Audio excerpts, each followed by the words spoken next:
안녕하세요. 지난주 쿠팡의 첫 흑자 소식으로 인해서 많은 쿠팡 주주분들이 들떠 계셨을 겁니다. 지난 시간 저는 쿠팡의 흑자 전환에 대해서 두 가지로 분석을 해드렸었습니다. 지금까지의 출혈적인 인프라 투자가 드디어 플러스 시너지를 내기 시작했다는 점, 그리고 두 번째로 신규 사업들과 기존 이커머스 사업이 시너지를 내기 시작했다는 점, 이 두 가지를 짚어드렸었습니다. 그런데 어쩌면 오늘은 그와는 약간 상반되는 이야기를 해야 할 것 같습니다.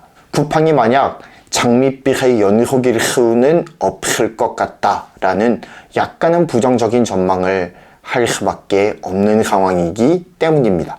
저는 이번에도 두 가지로 한번 정리를 해보았는데요. 첫 번째는 쿠팡의 고질적인 고정비에 대한 문제이고요. 두 번째는 우리나라의 인구 구성이 굉장히 급속하게 바뀌고 있다는 점입니다.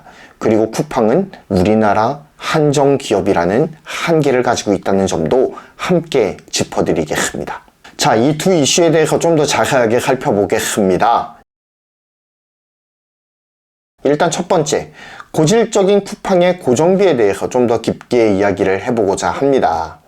앞선 영상에서 김범석 의장이 쿠팡 3분기 실적 발표 행사에서 머신러닝과 로보틱스를 결합한 자동화에 힘을 쏟겠다라고 천명을 한 바가 있죠. 이 말을 한 이유가 무엇일까요? 바로 쿠팡의 가장 고질적인 약점으로 지목되어 왔던 고정비 이슈에 대해서 이제는 이 약점을 보완해 가면서 애시당초 목표로 했었던 유통에 대한 규모의 경제를 제대로 실현하겠다라는 포부를 밝혔다라고 생각합니다.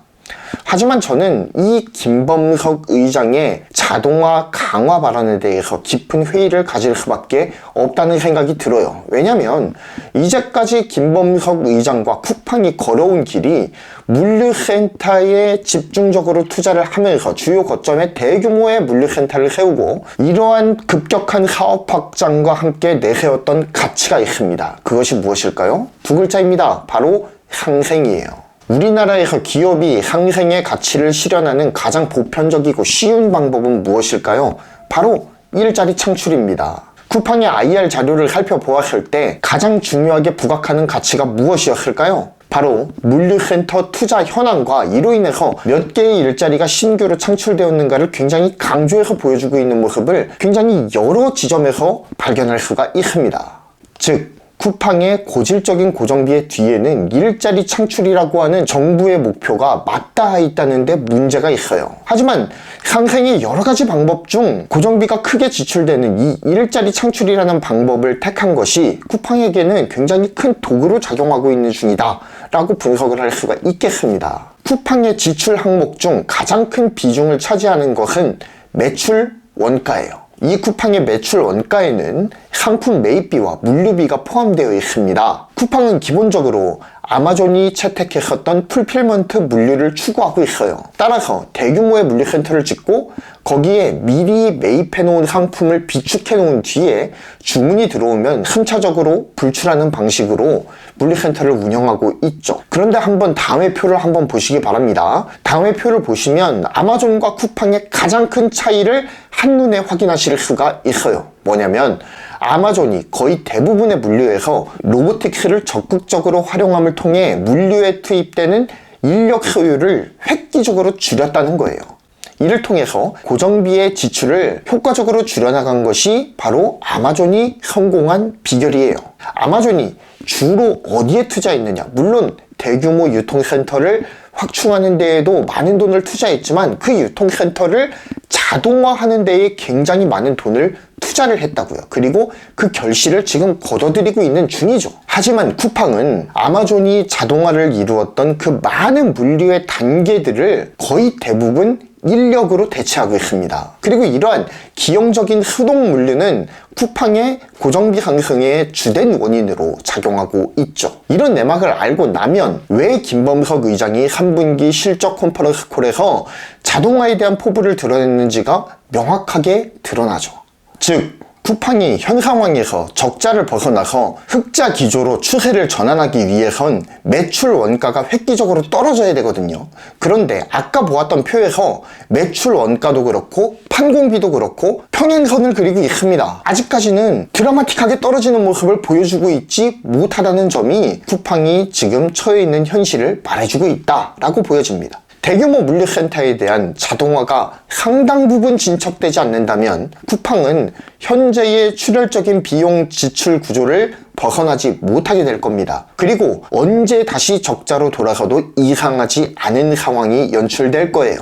즉, 이 물류 자동화는 쿠팡이 현재 진행형으로 해결해야 될 거대한 숙제라는 거죠. 그런데 중요한 것은 이제까지 상생을 외쳐온 김범석 의장과 쿠팡이 물류 자동화를 외치면서 물류 인력을 대거 정리해버린다고 한다면 쿠팡의 주요 고객인 대한민국의 서민들이 쿠팡의 이런 행보를 곱게 보아주겠느냐라는 겁니다. 쿠팡이 대규모 인력 정리를 단행이라도 한다면 이는 곧 쿠팡이 부도덕한 기업으로 혹은 앞과 뒤가 다른 기업으로 낙인 찍히기 쉬운 상황이라는 겁니다. 쿠팡 불매라도 터지는 날엔 매출액 하락과 고정비 상승이라는 쿠팡 측에서는 상상하기도 싫은 상황이 펼쳐질지도 몰라요. 그래서 이 김범석 의장이 3분기 컨퍼런스 콜에서 밝혔던 이 물류 자동화의 꿈은 이루어지기 결코 쉽지 않은 꿈이다 라는 생각이 듭니다. 쿠팡이 위치한 나라가 대한민국이라서 더더욱 그래요.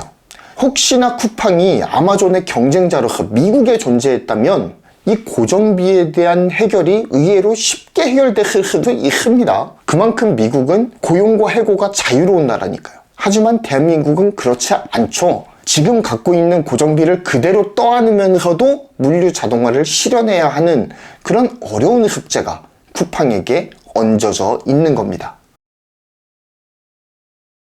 자, 두 번째, 대한민국의 인구 구조가 매우 급하게 바뀌고 있습니다. 이건 우리가 너무나도 잘 알고 있는 바와 같이 우리나라의 출산율이 0.7대예요. 정말 너무나도 심각하죠. 어린 세대는 점점 줄어들고 나이 든 세대가 점점 더 늘어나고 있습니다.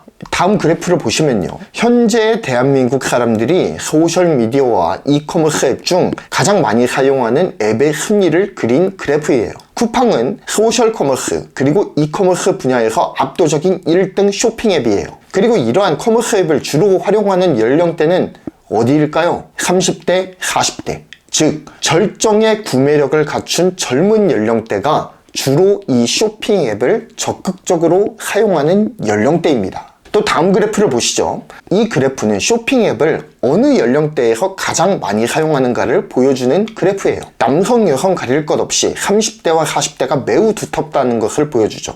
그리고 남성보다는 여성들이 좀 더 커머스 앱을 적극적으로 사용하는 것을 볼 수가 있습니다. 남성, 여성 가릴 것 없이 30, 40대가 주요 고객층이에요. 왜 그럴까요? 당연합니다.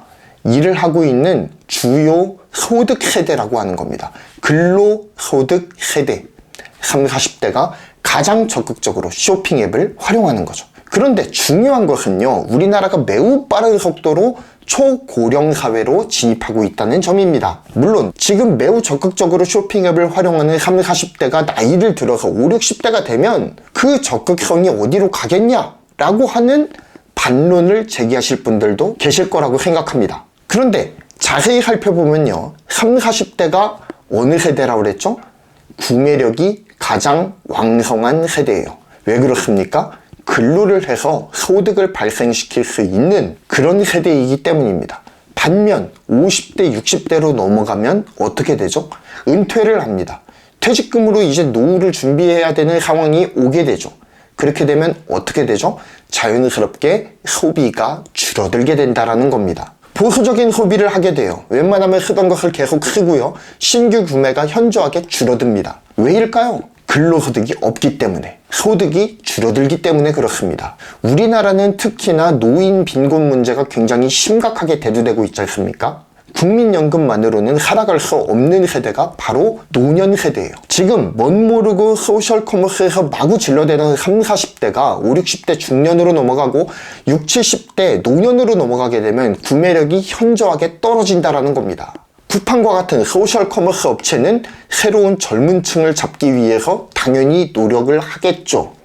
하지만 구매력을 갖춘 30, 40대 인구가 현저하게 줄어들고 있다는 문제가 또 대두되고 있는 겁니다. 대한민국의 인구 구조가 급속하게 바뀌면서 구매력을 갖춘 인구, 즉 노동인구의 극적인 하락을 경험하게 될 것이라는 이야기죠. 한정된 대한민국 시장에서 노동인구의 하락으로 구매력까지 하락한다면 이는 결코 쿠팡에게 우호적인 상황은 아니라는 거죠. 쿠팡에게 있어서 약간 절망적인 통계는 또 존재합니다. 다음 그래프를 보시죠. 다음 그래프는 10대 연령층이 즐겨 찾는 쇼핑 앱들입니다.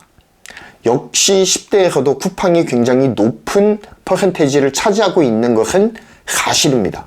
하지만 주목해서 보아야 될 것은 10대에서는 쿠팡이 1위가 아니라는 거예요. 1등은 아이러니하게도 우리에게는 약간 생소하게 여겨지는 지그재그라는 앱이에요. 지그재그 이외에도 조그만 생소한 앱들이 수익권에 포진해서 쿠팡과 치열한 경쟁 중에 있죠. 이렇게 다양한 쇼핑 앱을 사용하던 10대가 30대, 40대로 올라선다고 해서 쿠팡의 주요 고객으로 바뀔까요? 쿠팡을 사용해 줄까요? 그 여부는 미지수라는 데에 문제가 있습니다. 인구도 줄어드는데 경쟁자는 늘어나 버리는 초극단의 시장 상황을 맞이하게 될 거라는 거예요. 제한된 대한민국의 쇼핑앱 제왕인 쿠팡이 앞으로 처하게 될 환경이 그리 녹록하지 않을 것이라는 추측을 하기에는 충분하죠. 이상 제가 생각한 쿠팡의 부정적인 위기 요소들에 대해서 한번 살펴보았습니다. 이 외에도 쿠팡이 처한 위기 상황에 대해서 많은 코멘트가 있다면, 그리고 반대로 쿠팡에 대한 긍정적인 시각이 좀 더 존재한다면 적극적인 댓글을 통한 의견 개진을 부탁드리겠습니다. 오늘의 콘텐츠를 마치겠습니다. 감사합니다. 경제를 말하다였고요. 구독, 좋아요, 알림 설정 부탁드립니다. 감사합니다.